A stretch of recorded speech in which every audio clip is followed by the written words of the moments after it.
Hello everyone. आज हम GS1 के डायग्राम कुछ इंपॉर्टेंट डायग्राम डिस्कस करेंगे। तो अगर हमको कुछ इंपॉर्टेंट फीचर के बारे में लिखना है किसी टॉपिक पर तो कुछ हम इस तरह से लिख सकते हैं।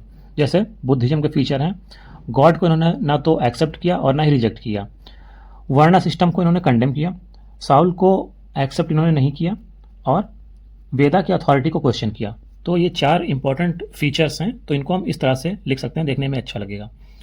अगर हमको कंपैरिजन करना है तो कुछ हम इस तरह से लिख सकते हैं, साथ में अगर डायमेंशन भी देनी होती है तो Rigveda period, later Vedic period. अगर इकोनॉमी के पर्सपेक्टिव से कंपेयर करें तो जो ऋग्वैदिक पीरियड था वो पैस्टोरल इकोनॉमी थी और जो लेटर वैदिक पीरियड था वो एग्रीकल्चरल था। पॉलिटी का अगर कंपेयर करें तो ये जो ऋग्वैदिक पीरियड था वो जना था और ये जनपदा था। सोसाइटी के हिसाब से अगर देखें तो ऋग्वैदिक पीरियड ट्राइबल सोसाइटी थी और लेटर वैदिक पीरियड वर्णा बेस्ड सिस्टम यहाँ पर था। अगर शॉर्ट में हमको कुछ बताना है, संक्षेप में कुछ लिखना है तो कुछ हम इस तरह से बता सकते हैं। जैसे मगध के एक्सपेंशन के बारे में हमें बताना है तो पहला बृहदत्त डायनेस्टी थी, इसमें कोई खास एक्सपेंशन नहीं हुआ। दूसरा हर्यंग डायनेस्टी, अब इसमें इतने राजा बने, बिंबिसार, अजातशत्रु, उदयन, नागदशक। तीसरा शिशुनाग डायनेस्टी, इसमें शिशुनाग, कालाशोक, नंदीवर्मन और महानंदी, ये लास्ट के जो थे ये वीक थे। चौथी डायनेस्टी नंदा डायनेस्टी, महापद्मनंदा और धनानंदा। बाद में यहीं से मॉडर्न एम्पायर की इस्टेब्लिशमेंट स्टार्ट हुई इसके बाद से। तो इस तरह से कुछ हम समरी दे सकते हैं। मॉडर्न एम्पायर के 5 प्रोविंस, अगर सिर्फ नाम नाम लिखना हो तो इस तरह से लिख सकते हैं। नॉर्थ में जो नॉर्दर्न प्रोविंस था उसकी जो कैपिटल थी वो तक्षशिला थी। ईस्टर्न प्रोविंस की जो कैपिटल थी वो तोसाली थी। सेंट्रल प्रोविंस इसकी जो कैपिटल थी पाटलिपुत्र थी।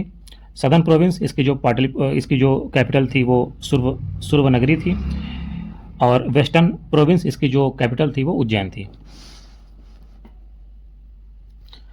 ऐसे ही जैसे हमने अभी पीछे डिस्कस किया, अगर हमको सिर्फ जानकारी देना है शॉर्ट में तो इस तरह से भी यूज कर सकते हैं। Impact of central Asian contact, जब हम सेंट्रल एशियन कॉन्टेक्ट में आए या वो लोग जब हमारे कॉन्टेक्ट में आए तब क्या प्रभाव पड़ा। तो रेडवेयर पॉटरी का यूज करना स्टार्ट किया, टाइल यूज करना स्टार्ट की, बर्न्ट ब्रिक्स यूज करना स्टार्ट हुए, बेटर कैवेलरी हुई, कैप्स यूज करना स्टार्ट किया, हेलमेट यूज करना स्टार्ट किया, टर्बन पहनना स्टार्ट किया, ट्रेड बढ़ा, इकोनॉमी बढ़ी, कॉइन्स बढ़े। जो इंडो ग्रीक थे, सिथियन थे, पर्थियन थे, कुषाण थे, उनका इंडिजनाइजेशन हुआ, वो यहीं पर घुल मिल गए इंडिया में।